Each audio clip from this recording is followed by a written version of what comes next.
আজকে আমি একটা গুড নিউজ দেবো এই ফ্রেশার ক্যান্ডিডেটদের জন্য, এবং সেটা কিছু ইন সার্ভিসদেরও যাদের মার্কস তুলনামূলক কম হবে তাদেরও সুবিধা হবে।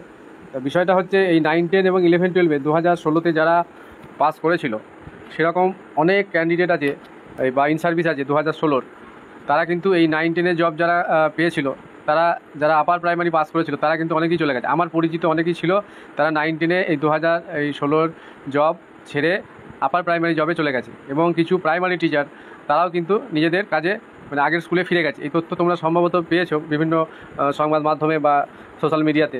এবং 11, 12-এর টিচার অনেক আছে যারা মাদ্রাসায় করতো, তারা চলে যাচ্ছে। ঠিক আছে, তা বিষয়টা হচ্ছে এরকম ইন সার্ভিস টিচার 2016-র আগে যারা পুরনো চাকরি করতো, আগের চাকরিতে সবাই কিন্তু ফিরে যাচ্ছে এই 2025-এর SLST-তে। আর তারা এই চাকরিটা করতে চাইছে না, সেই জন্য রিস্কটা নিচ্ছে না।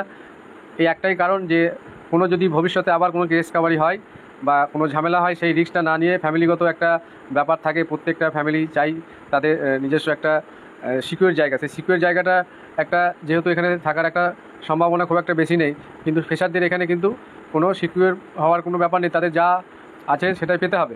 সেই হিসাবে ফ্রেশার ক্যান্ডিডেটদের আমি বলবো একটা ভালো সুযোগ আছে 2025 SLST-তে। যেভাবে তোমরা ভাবছো যে এত কাট আপ যাবে, এত ফ্রেশার, এত ইন সার্ভিস ক্যান্ডিডেট আছে 2016-র, অনেক ক্যান্ডিডেট কিন্তু নিজেদের পুরনো চাকরিতে ফিরে গেছে। সেই জন্য আমি বলছি এই 9, 10 এবং 11, 12-এ যে কাট অফ আমি আগে দিয়েছি, দেখবে ওরকমই একটা কাট অফ হবে। তো আমি 11, 12-এর একটা র্যাঙ্কিং সিস্টেম দিয়েছি। তার র্যাঙ্ক সিস্টেমটা হয়তো 2-10টা কি 20টা আমি বলেছি যে এরকম একটা বাড়া কমা হতে পারে। আমি 9, 10-এর একটা এরকম র্যাঙ্ক সিস্টেমে এই একটা আমি মানে কাট অফই বলতে পারো ওটাকে, র্যাঙ্ক সিস্টেমে আমি দেবো। তা সেটা আজকে আর আমার সময় হয়ে ওঠেনি, বিভিন্ন তথ্য সংগ্রহ চলছে, কতদূর কী আমি করতে পারি দেখি। সম্ভবত কালকে আমি চেষ্টা করব দেওয়ার। আর যারা বিভিন্ন আদার্স সাবজেক্টের জন্য কাট অফ দেওয়ার জন্য বলছো, তাদের জন্য আমি বলছি যে আমি চেষ্টা করছি, কিন্তু আমার যেটা আসল সেই জায়গাটা থেকে আমি আমার কাজ সেটাতে আমি কভার করি। তারপরে তোমাদের চাহিদা অনুযায়ী আমি আদার্স সাবজেক্টের ওই র্যাঙ্ক সিস্টেমটা আমি করে দেবো। ঠিক আছে, আমার ওসব ভ্যাকান্সি এবং কোশ্চেন পেপার দেখলেই মোটামুটি বন্ধুবান্ধবদের সঙ্গে আলোচনা করলেই হয়ে যাবে যে কেমন কাট অফ যেতে পারে।